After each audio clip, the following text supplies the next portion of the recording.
अस्सलाम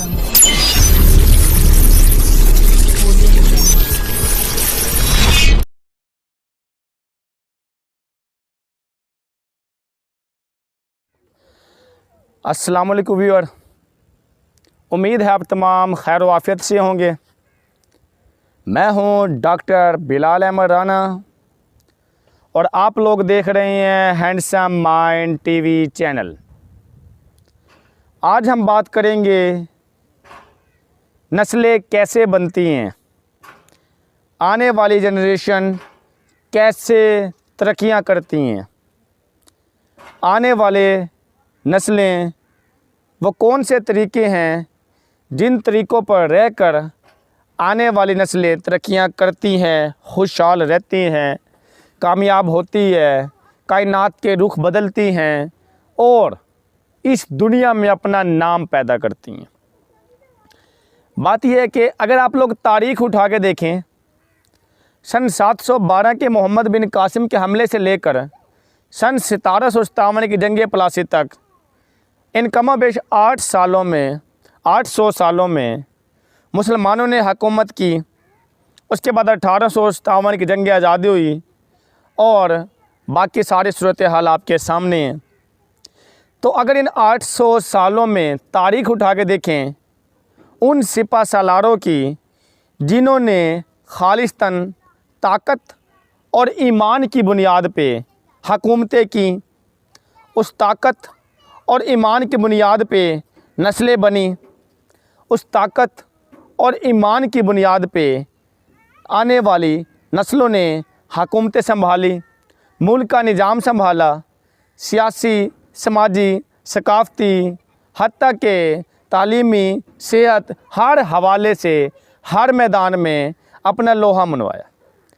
अब बात यह है कि तारीख़ें बोलती हैं हकीकी कामयाबी इंसान के ईमान की ताकत में है। हकीकी कामयाबी इंसान के ईमान की ताकत में।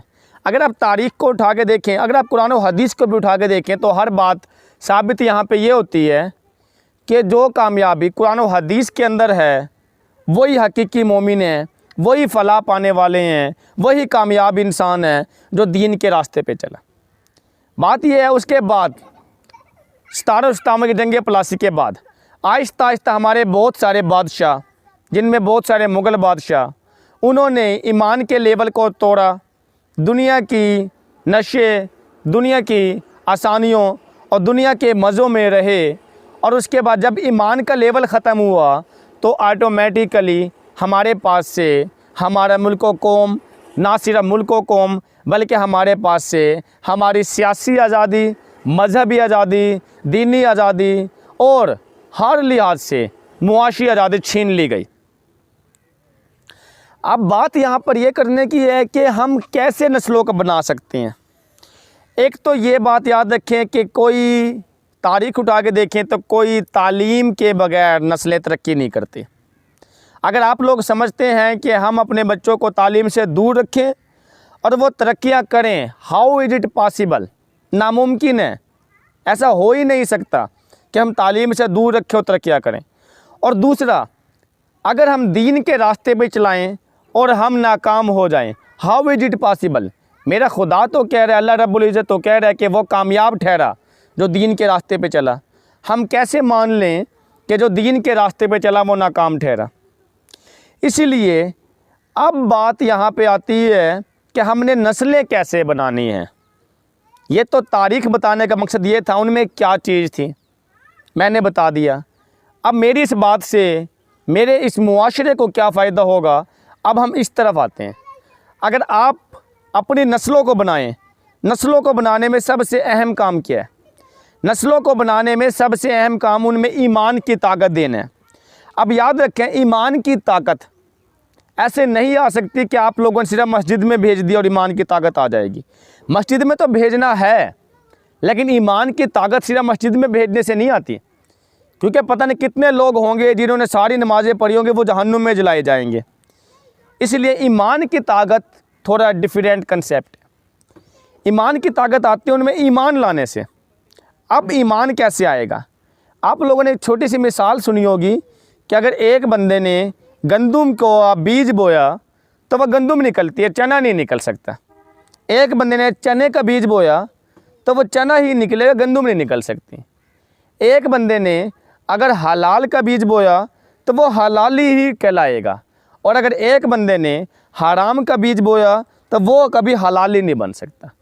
मैं यहाँ पे बताना ये चाह रहा हूँ कि अपनी नस्लों को बनाने के लिए उन्हें हलाल के रास्ते पे डालना है। हलाल कैसे डाल सकते हैं कि हमने खुद हलाल कमाना है। हम खुद हलाल कैसे कमा सकते हैं? जब हम कोशिश करें कि मेरी आने वाली आमदनी में, मेरे आने वाले पैसे में, मेरे कमाई जाने वाले पैसे में कोई ऐसा रुपया पैसा शामिल ना हो जाए जो हराम का हो, और मेरे उस हराम के नवाले से मेरी औलाद की तरबियत और परवरिश हो। जब हम सोच यहाँ तक रखते हैं कि मैं अपनी औलाद के पेट में कोई हराम का नवाला नहीं पहुँचा सकता, तो कैसे मुमकिन है कि वो हलाल की तरबियत ना हो?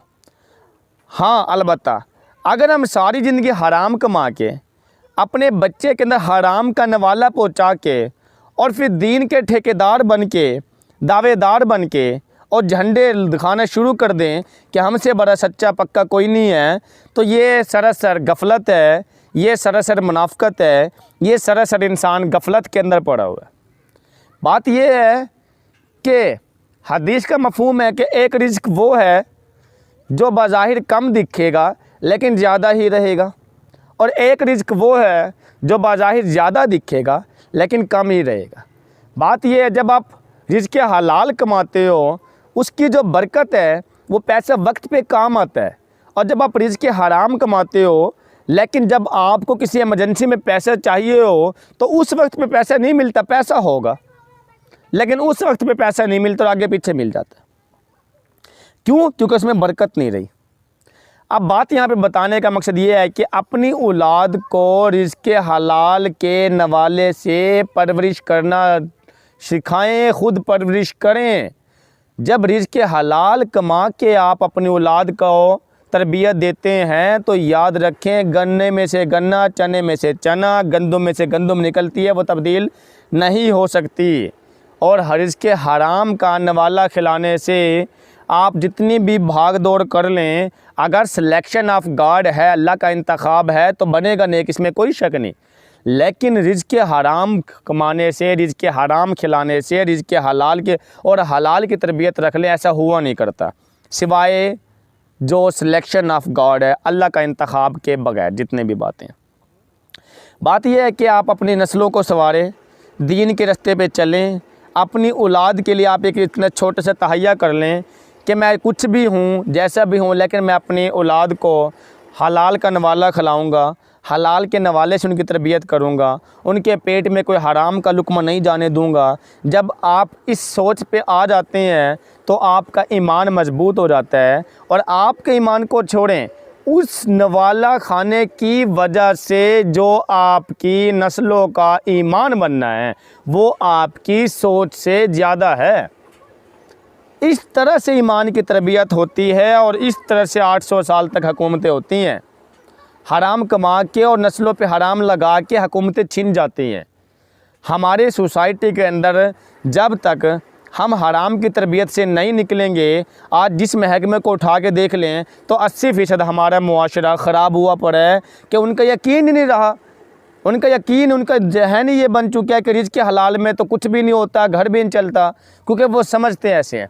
वरना तारीख़ उठा के देखें, जुनैद जमशेद से लेके ऐसे हज़ारों लोग निकले हैं जिन्होंने रिज़्क़ हलाल से अपने कारोबार किए, और उसके बाद पूरी की पूरी दुनिया में उनके गारमेंट्स की तरह हज़ारों लोगों का बिज़नेस और भी मशहूर हुआ। बात यह है कि जब आप हलाल से होना समझे, अरबपति बनते हैं, करोड़पति बनते हैं, लेकिन हलाल से भी बनते हैं। आप इस बात को दिमाग से निकाल दें कि हलाल में सिर्फ 2 टाइम की रोटी पूरी होती है। अगर हलाल में 2 टाइम की रोटी पूरी होती भी है तो जो कैफियत, जो ज़हनी सुकून रिज़्क़ हलाल में है वो फिर भी हराम में नहीं आ सकता।